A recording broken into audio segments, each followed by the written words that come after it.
Hi everybody, welcome back to Creole Kisses Diary TV. So it looks like there's been an arrest in the Joshua Brown case. Dallas police officials today stated at a news conference at the Dallas police headquarters that they have 3 suspects in connection with the shooting death of Joshua Brown. All 3 suspects came from Louisiana to purchase drugs from Brown allegedly. 1 suspect is in custody and warrants have been issued for the other 2 suspects. Brown was fatally shot Friday evening at his apartment complex on Cedar Springs Road. The Assistant Chief Avery Moore identified the suspects as Thaddeus Charles Green, 22 years old, Jacarius Mitchell, 20, and Michael Diaz Mitchell, 32 years old. Now, they're stating that Jacarius Mitchell is currently in custody. He's at the Parkland Hospital. They reported that he was shot when he exited his vehicle and went to Joshua Brown's car. He stated that Joshua shot him first. According to the police, the 3 suspects were in the same car when they arrived at Brown's apartment complex on Friday evening. Green got out of the car and had an argument with Brown, which escalated. And at that point, that's when the shooting took place. Jacarius Mitchell told police he heard 2 more gunshots that Green fired as he lay inside the vehicle. Green took Brown's backpack and his gun, police are saying. Michael Mitchell was the driver, and he dropped off Green at an unknown location. Michael Mitchell then dropped off Jacarius, who was his nephew, at the hospital due to his gunshot wound. The officers, as we know, were called Friday evening to the Atera Apartments in the 4600 block of Cedar Springs Road. Witnesses have reported that they heard gunshots and they saw a silver 4-door sedan speed out of the parking lot. They're saying that the shooting occurred about 3.5 miles from the Southside Flats complex in the Cedars, where Brown had lived across the hall from Botham Jean. After Brown died, after being taken to the Parkland Memorial Hospital, the police said that they searched Joshua Brown's apartment. They confiscated 12 pounds of marijuana, 143 grams of THC cartridges, and $4,000 in cash. Before the news conference today, the state district judge Tammy Kemp, who presided over Geiger's trial, said in an interview that she was shocked to learn of his death and deeply saddened for his family. The Assistant Chief of Police in Dallas sent out a warning to community leaders. Apparently, community leaders, they put pressure on the police department.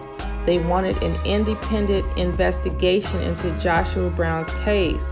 We know Brown was a witness. He was a key witness in this murder trial for this ex-police officer, Amber Geiger. And the timing of Joshua Brown's death raised public speculation. Many felt that the police department played a part in his killing. So the Assistant Chief of Police, he has warned these community leaders. He said, I encourage those leaders to be mindful of their actions moving forward because their words have jeopardized the integrity of the city of Dallas, as well as the Dallas Police Department. So as it stands, there are still 2 suspects who are at large, and the police department states that they're working diligently to get them into custody. Now, as of yesterday, there was a report that it was obvious that Joshua Brown's killing was very suspicious. So more research was done, and we come to find out that in November of 2018, Joshua Brown was involved in another shooting. Apparently, he was at a Dallas strip club called the Dallas Cabaret with a friend, and there were some other guys at the same club. They got into an argument. The other gentleman went to their vehicle and began shooting at Joshua Brown and his friend. Joshua's friend was killed, and Joshua was left with a wound to the foot.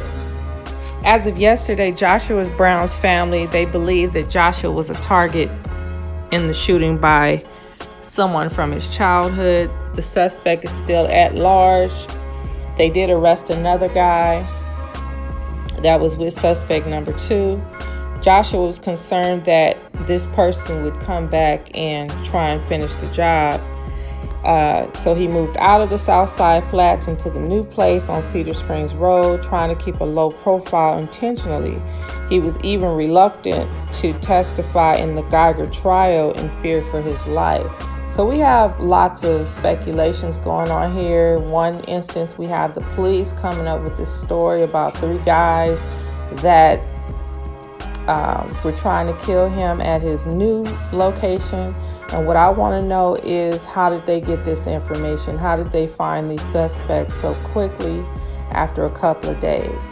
Then you got this story about last year, around November of 2018, where someone from his childhood actually was trying to kill him at the Cabaret Club in Dallas. How did they know where he was currently residing? It just sounds like a lot of craziness going on. I'm sure more is going to come out of this story. It's just unfortunate that this guy has lost his life for whatever reason. We don't really know the reason. The case is very mind-boggling. What do you guys think? You think the police had something to do with this? Do you feel like these childhood people from last year's shooting came back and found out where he lived and wanted to take him out? Do you feel like these 3 people that the police are calling suspects are actually the ones that did the shooting and killing? Who did it? What do y'all think? I know it sounds very fishy, and I find it funny that as soon as this guy took the stand against this police officer, this ex-police officer, now they're coming out with all his dirt, all the things that he did in the past, things that went down in the past. Something just still don't sound right to me. So Tariq Nasheed took to Twitter. He said, so Dallas police is telling us that Joshua Brown orchestrated a drug deal with some dudes in another state, and he told these dudes to meet him at his home in Dallas to do the deal. So that's how he got killed, ... And then Esley Merritt stated the state knew Joshua didn't want to testify due to concerns for his safety. He flew to California when the trial began. They threatened him with jail if he didn't return, so he went straight from the airport to the court. Dallas County has a duty to protect him, and they failed. Another person named Marissa wrote, Dallas PD claims 3 men traveled 4.5 hours from Alexandria, Louisiana to buy weed from Joshua Brown and murdered him after Brown supposedly shot one of them. This sounds off. Another guy stated they shot Joshua Brown over a bad weed deal but didn't take any of his stash money or his product. Dallas PD, the worst liars of all time. Y'all can't even cover up right, laughing my butt off. So we've got multiple stories. We've got different people that see that it's obviously strange that